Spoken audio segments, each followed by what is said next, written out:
दोस्तों, काफी लोगों ने मुझे कॉल करा, फोन करा, पूछा, मैसेज करा सोशल मीडिया पे कि अचानक ये कश्मीर घाटी में वायलेंस क्यों बढ़ गया है, इसका क्या कारण है। 370-35 से के हटने के बाद तो सरकार ने यह बोला था कि सब कुछ ठीक हो जाएगा, पहली चीज। और दूसरी चीज, ये जब ठीक होने की कागार पे चीजें आई, फिर से बिगड़ क्यों रही हैं। क्या सरकार इसको संभाल नहीं पा रही? क्या मोदी गवर्नमेंट वो नहीं कर रही जो उसको करना चाहिए? ये सवाल कुछ लोगों के थे, तो आज मैं आपको इनके जवाब देता हूं। दोस्तों, इतना सिंपल नहीं, इतना साधारण नहीं है, ब्लैक एंड व्हाइट में चीजें नहीं होती। 99% of the things are in grey. अब मैं आपको बताता हूं, कश्मीर घाटी में जो आतंक है या जो वायलेंस है, खून खराबा है, उसकी तारीख तकरीबन 30 साल से ज्यादा पुरानी है। यह 1989 से सिलसिला चला आ रहा है वहां पे, और उसके कुछ साल पहले से, 1-2 साल पहले से कश्मीरी पंडित जब वहां से निकाले गए, जब उनका जेनोसाइड हुआ, उसके बाद से यह कहानी शुरू नहीं होती। कहानी बहुत पहले की है, लेकिन तब से मॉडर्न आतंकवाद, हम ये कह सकते हैं कि कश्मीर में आया। मॉडर्न आतंकवाद कश्मीर में आया, जिसमें कालिशनकोव भी था, जिसमें रॉकेट लॉन्चर भी था, जिसमें कश्मीरी पंडितों को नए नए हथियार, नए नए यंत्रों का इस्तेमाल करके उनको प्रताड़ित करा गया, उनको मारा गया, क्योंकि वो चाहते नहीं थे, आतंकवादी ये नहीं चाहते थे कि वहां पे हिंदू रहें। कश्मीर घाटी एक जमाने में 100% हिंदू हुआ करती थी। अब कश्मीर घाटी के अंदर अगर आप दूरबीन से भी ढूंढेंगे तो शायद आपको हिंदू ना मिले। बहुत कम रह गए हैं, बहुत कम सिख रह गए वहां पे, और उनको भी चुन चुन के मारा जा रहा है। तो 3 लेवल पे वायलेंस हो रहा है आज की तारीख में कश्मीर घाटी पे। नंबर 1, जो जम्मू और कश्मीर पुलिस कर्मियों पे वायलेंस हो रहा है। कुछ महीने पहले की बात है कि एक सब इंस्पेक्टर जा रहे थे नमाज पढ़ के, कश्मीरी मुसलमान, उनकी पीठ पे गोली मार दी किसी ने, एक निहत्थे आदमी की हत्या कर दी। और ऐसे कई एग्जाम्पल्स हैं, कई उदाहरण हैं कि जम्मू और कश्मीर पुलिस में जो कश्मीरी मुसलमान थे उनकी हत्या करी गई है। क्यों करी गई? जो आतंकवादी हैं वो भी मुसलमान हैं, और जो मर रहे हैं वो भी मुसलमान हैं। अगर आप मुझसे पूछें इसके पीछे कारण क्या है, तो मैं आपको बताऊंगा कि पाकिस्तान ने यह सोच रखा है कि जो भी भारत की वर्दी पहने, जो भी भारत के साथ वफादारी निभाए, उसकी हत्या कर दो। जो भी लगे कि भारत का कोई चिन्ह है, वो वर्दी हो सकती है, वो तिरंगा हो सकता है, कोई भी भारत का चिन्ह है जो भारत के स्टेट को रिप्रेजेंट करता है, जो राज्य का प्रतीक है, जो राष्ट्र का प्रतीक है, जो इंसान ने उसको उठाया है, उसको पहना है, उसकी हत्या कर दो। तो लोगों में एक जिसको कहते हैं कि मैसेज पहुंच जाएगा, एक मैसेजिंग हो जाएगी कि साहब, जिसने प्रो इंडिया बात करी, जिसने भारत की बात करी, उसकी मौत निश्चित है। जो स्कूल में मारा था वो कश्मीरी पंडित टीचर, या वो सिख प्रिंसिपल को मारा था, वो क्यों मारा था? कारण यही है, एक बीमार मानसिकता आतंकवादियों की, खासतौर से पाकिस्तान की, कि इस तरीके से हम हिंदुस्तान को परेशान कर सकते हैं। लाइन ऑफ कंट्रोल पे चलते हैं दोस्तों। लाइन ऑफ कंट्रोल पे क्या हो रहा है? लाइन ऑफ कंट्रोल पे हमारे फौजियों को छुप के गोली मारी जा रही है। आमने सामने का मुकाबला नहीं होता है, क्योंकि आमने सामने के मुकाबले में पाकिस्तान हजारों बार फेल हो चुका है, और उसको पता है कि आमने सामने का मुकाबला करने के लायक हम है नहीं। ना पाकिस्तानी फौज कुछ ज्यादा कर रही है वहां पे दोस्तों। छोट-मोट कभी फायरिंग हो गई तो हो गई, सीज फायर लगभग बरकरार है, लेकिन जो खून खराबा हो रहा है वो आतंकवादियों से करवा रही है पाकिस्तानी फौज। क्यों? ये पाकिस्तानी फौज में लड़ने का मादा नहीं है। लेट्स बी ऑनेस्ट, पाकिस्तानी फौज लड़ना नहीं चाहती, क्योंकि लड़ने की क्षमता ही नहीं बाकी रही। ना हिम्मत है, ना गैरत है, ना पैसा है। तो काम किससे करवाती है? वो आतंकवादियों से काम करवाती है, और आज से नहीं, बहुत पहले से काम करवाती आ रही है। अब पाकिस्तानी फौज ने एक नया पैंतरा इस्तेमाल करा है कि छुप के जंगलों में बैठो, दूर बैठे रहो, 1-2 दिन कोई ना कोई फौजी दस्ता जाएगा, एक फायर करना, बर्स्ट मारना, 8-10 आतंकवादी मिलकर, 4-5 आतंकवादी मिलकर 2-3 हिंदुस्तानी सैनिकों को मार देना, क्योंकि उनको पता नहीं कहां से गोली आ रही है। जब तक वो रिएक्ट करते हैं तब तक गोली लग चुकी होती है, हमारे भाई शहीद हो चुके होते हैं। यह पाकिस्तान का नया गेम प्लान है। इसमें कई और कारण हैं, और ये पाकिस्तान के मंत्रियों के मुंह से भी निकल गए। पाकिस्तान के जो पाकिस्तान तहरीक इंसाफ है, पॉलिटिकल पार्टी इमरान खान की, उनकी एक लेडी स्पोक्सपर्सन थी, उनके मुंह से भी निकल गए। तो ये सब चीजें जो हैं ये निकल रही हैं कि किसी तरीके से तालिबान का इस्तेमाल कश्मीर में करा जाए। तालिबान ने साफ तौर पे यह बोल दिया है कि हम किसी और देश के ऊपर नजर नहीं रखते, हमें कोई इंटरेस्ट नहीं है, ना हमें अमेरिका में कोई रुचि है, ना हमें कोई भारत में रुचि है, हमें किसी और मुल्क में रुचि है ही नहीं, हमें सिर्फ अफगानिस्तान में रुचि है। और अगर आप तालिबान का ट्रैक रिकॉर्ड देखें दोस्तों, मैं सिर्फ तालिबान की बात कर रहा हूं, मैं दाइश या इस्लामिक स्टेट की बात नहीं कर रहा, मैं अलकायदा की बात नहीं कर रहा, ना मैं हिजबुल मुजाहिदीन की बात कर रहा हूं, ना जैश मोहम्मद की बात कर रहा हूं, ना लश्कर तैयबा की बात कर रहा हूं। मैं यहां पर सिर्फ और सिर्फ अफगान तालिबान की बात कर रहा हूं। अफगान तालिबान ने आज तक किसी और मुल्क में हमला नहीं करा, उसको इंटरेस्ट ही नहीं है, उसको रुचि है ही नहीं। अफगान तालिबान आपके ऊपर हमला तब करेगा जब आप अफगानिस्तान के अंदर घुसेंगे, अगर आप नहीं घुसे तो ठीक है, उसके लिए ज्यादा कोई फर्क पड़ता नहीं है। हां, वो सपोर्ट करता है लोगों को, अगर कोई अफगानिस्तान के अंदर आ गया तो फिर उसको सपोर्ट करता है, जैसे कि ओसामा बिन लादेन अफगानिस्तान में आके छुप गया था 9/11 के बाद, और उसको उन्होंने बचा के रखा, फिर बाद में पाकिस्तानी ISI ने उसको बचा के रखा। खैर, मैं टॉपिक पे वापस आता हूं दोस्तों। वहां पे यह हो रहा है कश्मीर में। हम लोगों ने क्या गलती करी? भारत से बहुत बड़ी गलती यह हुई, अब वो इंटरनेशनल प्रेशर से हुई, जैसे भी हुई, लेकिन भारत से ही बहुत बड़ी यह गलती हो गई कि भारत ने बोला कि ठीक है साहब, सीज फायर जो है, यानी कि no firing on the line of control, इस पर भारत राजी हो गया। यह भारत की बहुत बड़ी गलती थी, और मैं आज भी कह रहा हूं कि भारत की बहुत बड़ी गलती थी और है।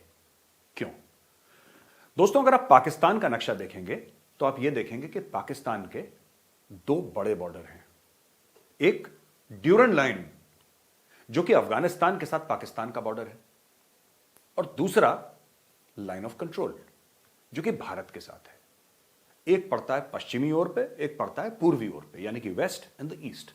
इसके अलावा बॉर्डर पाकिस्तान के साथ और भी हैं, जैसे कि इंटरनेशनल बॉर्डर है, एक्चुअल ग्राउंड पोजीशन लाइन है, वगैरह वगैरह। लेकिन हम इस वक्त बात सिर्फ लाइन ऑफ कंट्रोल की कर रहे हैं। लाइन ऑफ कंट्रोल है तकरीबन 750 किलोमीटर का, 750 kilometre long line of control, जो erstwhile Jammu and Kashmir state, जिसको अब 2 यूनियन टेरिटरीज में तकसीम कर दिया गया है, उससे गुजरती है। थोड़ा बहुत लद्दाख में है, जम्मू में काफी हद तक है, कश्मीर में भी है। यहां पे अगर पाकिस्तान के ऊपर भारत प्रेशर डालता है और कहता है कि हमें सीजफायर नहीं मानना, भारत अपने हथियार खोल देता है, तो पाकिस्तान के ऊपर दोस्तों ऐसा दबाव पड़ेगा कि पाकिस्तान घुटने टेक देगा। ऐसा मैं क्यों कह रहा हूं? ऐसा इसलिए क्योंकि अफगान तालिबान क्योंकि अफगानिस्तान में आ चुका है और काबिज हो चुका है और कंट्रोल करता है पूरा अफगानिस्तान, तो पाकिस्तान को यह लगता है कि जो हमारी पश्चिमी सीमा है, यानी कि ड्यूरन लाइन, यानी कि पाकिस्तान अफगानिस्तान का बॉर्डर, वो तो शांत हो गया, क्योंकि भाई हमारे दोस्त बैठे हैं ना काबुल में, वो तो शांत हो गया। लेकिन इससे पाकिस्तान को मौका मिला कि जो उसका पूर्वी बॉर्डर है इंडिया के साथ, बॉर्डर में टर्म मुझे इस्तेमाल नहीं करना चाहिए बॉर्डर, लेकिन आपको समझाने के लिए मैं बॉर्डर कह रहा हूं। बॉर्डर तो इंटरनेशनल बॉर्डर भी है, लेकिन यहां पे जब मैं बॉर्डर कहता हूं मेरा मतलब है लाइन ऑफ कंट्रोल, तकरीबन 750 किलोमीटर मोटा मोटी। उसमें पाकिस्तान ने छेड़खानी शुरू कर दी है। ऐसा क्यों हुआ है? 370-35 से जब हटा, पाकिस्तान कुछ नहीं कर पाया। इमरान खान ने सिर्फ ट्वीट दागे, मोदी बुरा आदमी है, हिंदुत्व बुरा है, फाशिस्ट, नात्सी, बीजेपी, RSS, यही 4-5 शब्द उसको घुट्टी की तरह याद दिलवा दिया किसी ने, और वही वो उगलता रहता था रोज। आजकल थोड़ा सा उसने कम कर दिया है, क्योंकि यहां पे मोदी जी ने उसका एक भी ट्वीट का जवाब देना ठीक नहीं समझा, उसको इमरान खान को इतनी इज्जत देना ठीक नहीं समझा। अब अगर हम चाहते हैं कि कश्मीर में खून खराबा रुके, तो दोस्तों एक बात मैं आपको बता दूं वाज़ेह तौर पे, इसका डायरेक्ट कनेक्शन अफगानिस्तान के साथ भी है, इसका डायरेक्ट कनेक्शन पाकिस्तान के साथ तो है ही है। पहले मैं शुरू करता हूं अफगानिस्तान से और फिर मैं आऊंगा पाकिस्तान पे।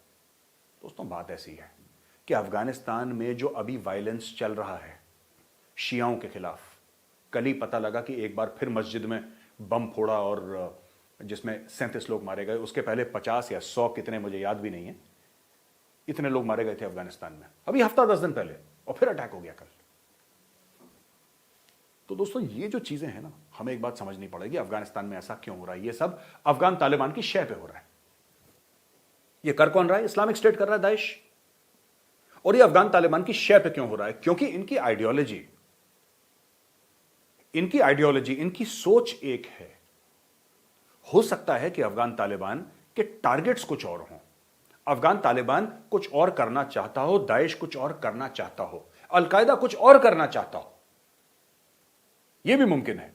लेकिन सबसे बड़ी बात यह है कि दोनों की, तीनों की आइडियोलॉजी एक है। Afghan Taliban, Islamic state, Khorasan chapter जिसको कहते हैं आजकल, और अलकायदा, इन तीनों की जो आइडियोलॉजी है वो बिल्कुल सेम है। इसलिए आप ये देखेंगे कि कई ऐसे लोग हैं, कई ऐसे आतंकवादी हैं जो कि अफगान तालिबान को छोड़ के इस्लामिक स्टेट में चले जाते हैं, इस्लामिक स्टेट को छोड़ के अलकायदा चले जाते हैं, अलकायदा छोड़ के तालिबान चले जाते हैं। ये घूमते रहते हैं आपस में। अब इसमें भारत के लिए क्या खतरा है? भारत के लिए खतरा है कि ठीक है, मैंने जैसा आपको बोला कि तालिबान ने कभी किसी और मुल्क पे अटैक नहीं करा, पर इसका मतलब यह नहीं कि तालिबान दूसरे मुल्कों पे अटैक करने वालों को शय नहीं देता। ओसामा बिन लादेन को किसने शय दी थी? तालिबान ने शय दी थी। तो क्या हमें समझना चाहिए कि तालिबान, लश्कर तैयबा और जैश मोहम्मद और हिजबुल मुजाहिदीन, जो तीन मेन आतंकवादी गिरोह हैं, और भी हैं, अभी टीआरएफ भी आ गया है बीच में, जो कि विच इज नथिंग बट लश्कर तैयबा 2.0, लेकिन हम उसकी बात नहीं कर रहे यहां पे। हम the resistant front quote unquote TRF की हम बात नहीं कर रहे यहां पे। हम ये मान के चल रहे हैं कि लश्कर का है। ये सब जो ग्रुप्स हैं ये अब अफगानिस्तान में जाके बस गए हैं। क्यों बस गए हैं? क्योंकि पाकिस्तान एफएटीएफ में घुसा हुआ है। पाकिस्तान नहीं चाहता कि वो ग्रे लिस्ट से ब्लैक लिस्ट चला जाए, तो पाकिस्तान ने सबको बोला तुम अफगानिस्तान जाओ। अफगानिस्तान को तो वैसे ही बेड़ा गर्क हो रखा है, तो अफगानिस्तान चले जाओ। सब लोग अफगानिस्तान चले गए। वहां पे ये लोग ट्रेनिंग कर रहे हैं। कुछ कुछ कैंप्स इनके पाकिस्तान ऑक्यूपाइड कश्मीर में हैं, जिसको पाकिस्तानी आजाद कश्मीर भी बोलते हैं। इस तरीके से पूरा मामला चल रहा है। क्या हम तैयार हैं? अगर तालिबान आएगा, क्या भारतीय सेना तैयार है? बेशक। इसमें डाउट करने की दोस्तों जरूरत है ही नहीं, इसमें सोचने की आवश्यकता है ही नहीं। अगर तालिबान सोचते भी हैं, वैसे मैंने बोला आपको कि वो किसी और मुल्क में नहीं जाते, लेकिन अगर वो सोचते भी हैं, तसव्वुर भी करते हैं, कोई तालिबान सपोर्टेड ग्रुप सोचता भी है भारत के अंदर कदम रखने का, तो मैं आपको बता दूं कि कश्मीर में जगह है बारामूला, जहां पे फॉरेन फाइटर्स, फॉरेन टेररिस्ट की कब्रें हैं बहुत। और मैं आपको एक और चीज बताता चलूं, शायद आप लोगों को ना पता हो कि हजारों की तादाद में आतंकवादी भारत में घुसे थे 1990, क्योंकि उस समय में, मैं 89-90 की बात कर रहा हूं, बहुत पहले, और फिर मिड 90s तक। उस वक्त कश्मीर में, जम्मू एंड कश्मीर में हजारों दर हजारों की तादाद में आतंकवादी घुसे थे, पाकिस्तान ने भेजे थे। कोई फेंस था नहीं वहां पे, सेना को इतना आइडिया था नहीं कि ये आतंकवाद कैसे हो रहा है, क्या हो रहा है। ये आतंकवादी गए कहां? कुछ तो भाग गए, और कई हजार जो भाग नहीं पाए दोस्तों, वो आज भी कश्मीर में जमीन के 6 फुट के नीचे दबे हुए हैं। और जो कश्मीर का रहने वाला है, या जो आर्मी ऑफिसर जो कश्मीर में पोस्टेड रहा है, वो आपको बताएगा कि कितने आतंकवादियों को ठोक के जमीन के नीचे गाड़ा है, सैकड़ों के हिसाब से। और ये कहां से आते थे? इसमें अफगान भी थे, इसमें चेचन भी थे, इसमें पैलेस्टीनियन भी थे, इसमें चीनी भी थे। जी हां दोस्तों, इसमें चीनी भी थे, इसमें सुडनीज भी थे, इसमें लेबनीज भी थे, इसमें और अफ्रीका से भी लोग आए थे। ये सब जिहाद के नाम पे, जिहाद का चूरन इनको बेचा गया। तो जो अफगानिस्तान में पहले जिहाद लड़ रहे थे रूस के खिलाफ, वो सारे के सारे पाकिस्तान ले आया कि जाओ तुम कश्मीर में। कश्मीर में आए वो लोग, कश्मीर में इनको मार पड़ी बहुत बुरी तरीके से। इंडियन आर्मी ने मार मार के इनका हाल खराब करा। और राष्ट्रीय राइफल्स का इसमें मैं किरदार बता दूं आपको कि राष्ट्रीय राइफल्स ने जो गजब का काम करा है, जम्मू और कश्मीर पुलिस ने जो गजब का काम करा है, बीएसएफ, शुरू में एक टाइम ऐसा था कि साउथ कश्मीर में घुसना मुश्किल था, सीमा सुरक्षा बल ने, यानी कि बॉर्डर सिक्योरिटी फोर्स ने वो काम करा है 90s में, जो कि अगर आपको कोई पुराना बीएसएफ वाला मिल गया ना, अफसर या जवान, तो वो आपको कहानियां सुनाएगा कि बीएसएफ ने किस तरीके से काम करा, इंडियन आर्मी ने, सबने मिलकर। और आज की तारीख में जब से स्टोन पेल्टिंग हुई है उसके बाद सीआरपीएफ ने बड़ा जबरदस्त काम करा है। तो हमारा सैल्यूट हमारी सारी सिक्योरिटी फोर्सेस को। लेकिन दोस्तों बात कुछ और है।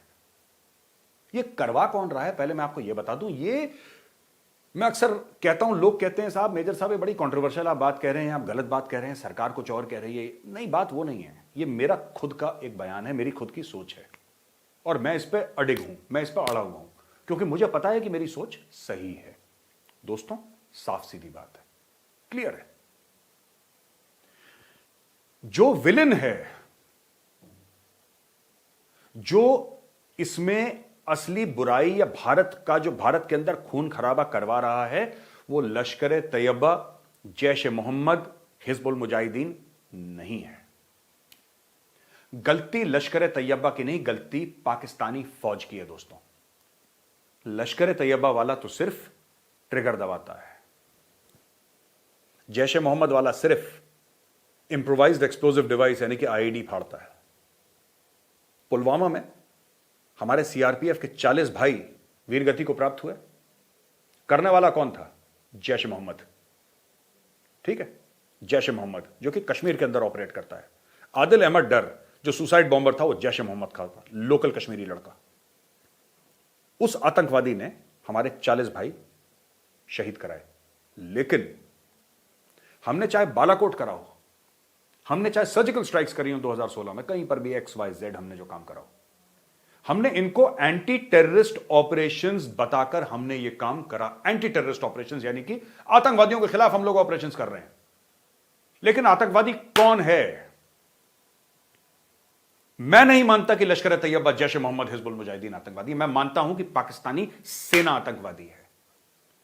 और हमने आज तक जो सबसे बड़ी चूक करी है, हमने पाकिस्तानी सेना के ऊपर कदम नहीं उठाया। और जब तक दोस्तों, जब तक पाकिस्तानी सेना के ऊपर आप कदम नहीं उठाएंगे, तब तक याद रखिएगा भारत में खून बहता रहेगा। There will continue to be bloodshed inside India। 26/11 Bombay में हुआ था, उसके ताने बाने पाकिस्तान के साथ जुड़े मिले।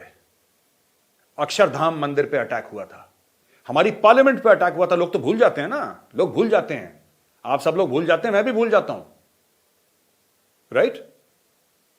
कश्मीर के आतंकवाद में 42,000 भारतीयों ने अपनी जानें दी हैं। 42,000 पीपल हैव डाइड।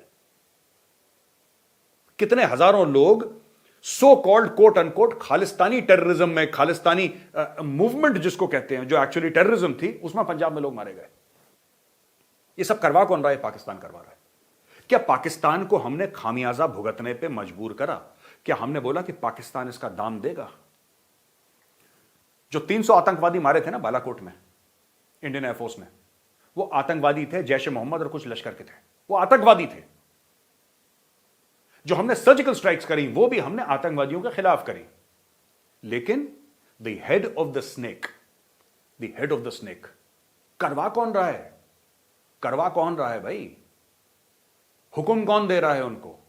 उनको ट्रेनिंग कौन दे रहा है? उनको खाना पीना कौन दे रहा है? उनको कपड़ा लत्ता कौन दे रहा है? उनको इक्विपमेंट कौन दे रहा है? उनके घर पे पैसे कौन भिजवा रहा है? उनको कौन बोल रहा है कि अगर तुम मर जाओगे तो तुम जन्नत में जाओगे और तुम्हें 72 उरें मिलेंगी?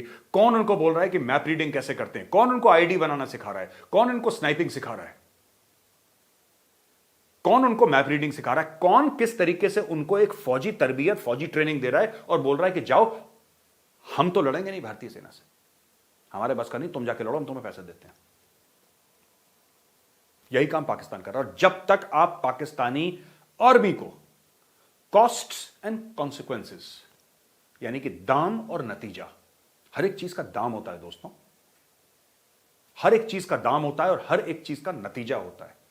क्या हमने कभी समझाया पाकिस्तानी फौज को कि ये जो तुमने काम करा है इसका ये दाम है और ये जो तुमने कर्म करे इसके ये नतीजे हैं? हमने कभी नहीं समझाया। और ये हमारी सबसे बड़ी चूक है। मैंने आपको बात समझाई अफगानिस्तान की, मैंने आपको बात समझाई कश्मीर की, चाहे हुर्रियत कॉन्फ्रेंस हो, चाहे जमात इस्लामी हो। मैं नेताओं का नाम नहीं लूंगा, मैं नेताओं का नाम नहीं लूंगा। आप सब लोग बड़े सियाने हैं, इंटेलिजेंट हैं, अकलमंद हैं, होशियार हैं, सब जानते हैं मैं किन की बात कर रहा हूं। जो हिंदुस्तानी नेता ये कहते हैं ना कश्मीर में बैठ के कि पाकिस्तान से बात करो, वो क्यों कहते हैं पाकिस्तान से बात करो भाई? कारण क्या है? क्यों पाकिस्तान से बात करो?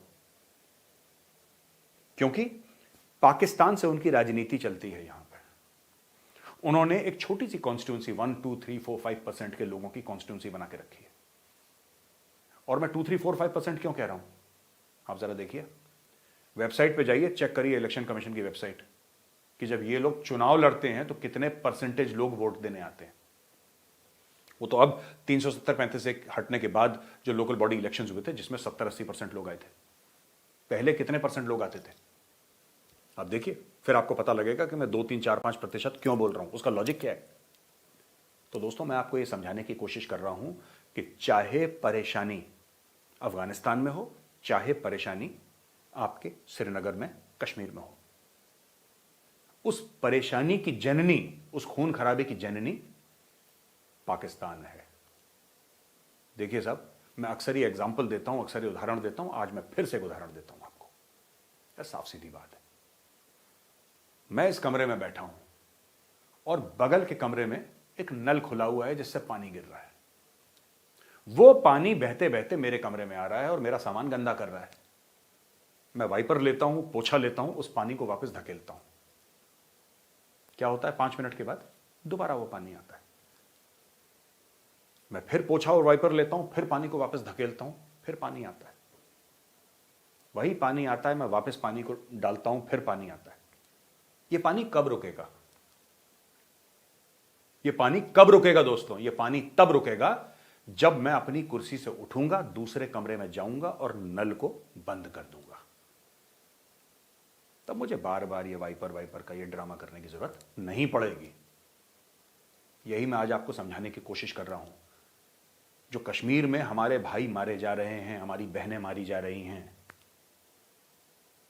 जो वहां पे कश्मीरी पंडितों के साथ हुआ, जो कश्मीरी मुसलमानों के साथ हुआ, जो कश्मीरी सिखों के साथ हुआ, आज भी हो रहा है हमारी नाक के नीचे। वो क्यों हो रहा है? इसलिए हो रहा है दोस्तों, क्योंकि हम एक बहुत बेसिक, एक बहुत सरल बात नहीं समझ पाए। कश्मीर की समस्या श्रीनगर में नहीं है, कश्मीर की समस्या रावलपिंडी, पाकिस्तान में है। जय हिंद।